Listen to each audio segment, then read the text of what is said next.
In the healthcare system, software algorithms have the potential to solve many of the problems that come up from biases that people may have.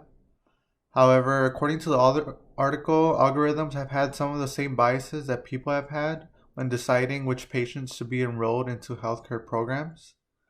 However, I think it's important to place emphasis on the fact that algorithms are neither good nor bad.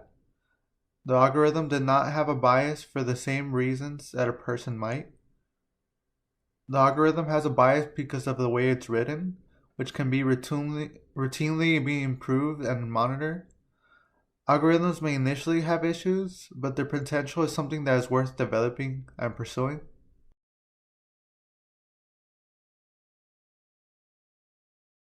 Crowdsourcing is the process of outsourcing data collection to many unskilled labor forces, usually over the internet. You do this by soliciting contributions from large groups of people with some incentive in the form of a reward, monetary or otherwise. After this large community of people provides the data that you need, this data can then be labeled in order for your team or your company or research group to further analyze. It's usually done by taking a specialized task and dividing it into multiple subtasks which do not require too much knowledge or specialization. This way, the layman or the regular person could work and actually get some compensation and provide the data that you need. It is cheaper than collecting data through regular means because this means you don't have to pay highly skilled individuals in order to do the work, only to do the analysis. There are many examples of this being done currently by many companies. Two in particular are Mechanical Turk Amazon and Crowdflower, which are some of the growing crowdsourcing platforms, which are taking advantage of this technique to collect various data. Collecting the specialized data and labeling it is usually a lengthy and high-cost activity, as I said before, but this is avoided by crowdsourcing and labeling.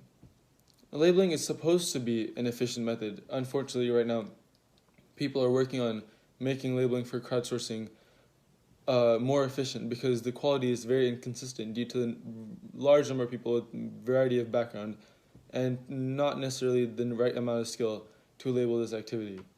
Research for this process is being done but is currently in a very new stage and needs to be improved to make this wonderful new technique better.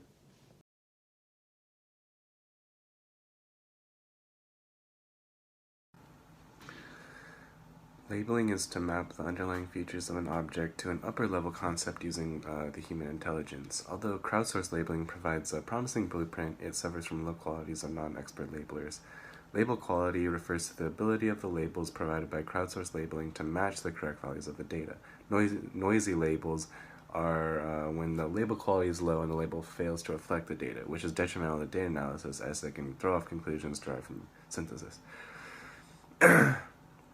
One can improve crowdsourced label quality in two ways. One is quality control on task designing, which regulates the behaviors of labelers, trying to push them to make less errors, usually in the form of incentive programs. And quality improvement after data collection, which is verifying the accuracy of data labeling, usually done through relabeling or integrating multiple noisy labels and combining it to encompass the data. Some challenges are non-expert labelers. They differ in experience and commitment. Quality control is difficult, and personal bias usually affects labels when looking at data that may have affected the person personally.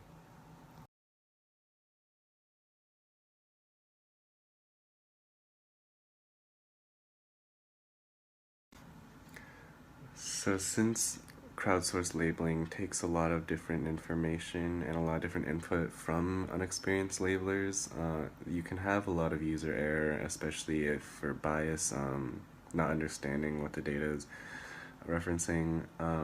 There can be a lot of user error. So ground truth interference is the process of estimating the true label of each example from its multiple label set. So you take a lot of possibly noisy labels from a bunch of different unexperienced labelers, and ground truth interference will find the best one and make it so that the label is corresponding to the data that it labeled.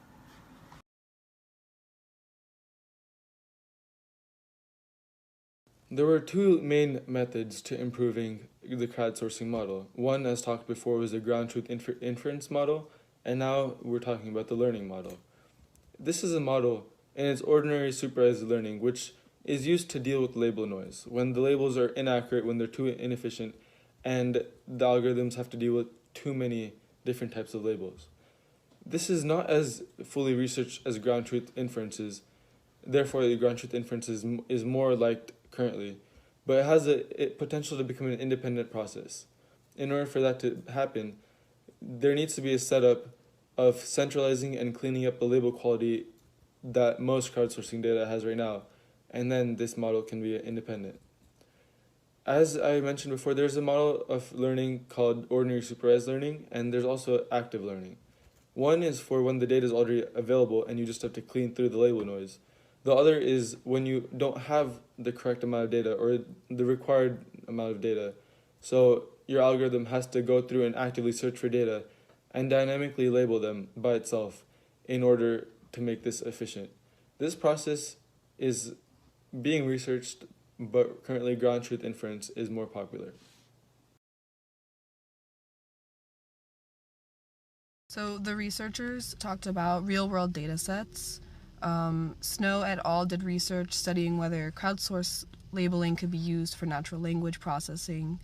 And some open source tools include BAT-C, which implements ground truth algorithms and utilizes a visual interface. Square, which does not provide visual analysis and stimulation like BAT-C does.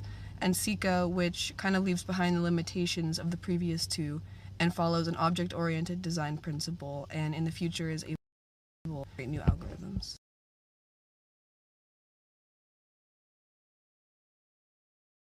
So in the conclusion of the research paper, the authors talked about how we are in an era of big data, and there is a huge lack of quality assurance that comes with the large amount of data that is collected from crowdsourced labels. And there's been a huge outburst of new algorithms and models in the past 10 years, but there are still a lot of areas that need improvement, including having more fine-grained inference methods. So we need to further improve the accuracy of inference, for example, including historical info of labelers. We need more learning models, need to further study multi-class labeling, which at this point does not have a lot of empirical evidence of success. We need a more deep relationship between label quality and learning model quality. And lastly, theories of learning from crowdsourced labeled data. There's a lot of uncertainty in crowdsourcing that makes answering theoretical questions really challenging. And the takeaway from this article could be that it's vital that we continue to study the ways in which crowdsourcing can be leveraged as a tool that uses nuance in people's skills, ideas, and understanding of the world in order to create the labeled data. And we need algorithms to have access to data sets that represent large groups of people. And I think that crowdsourcing data is a great possible method for doing so.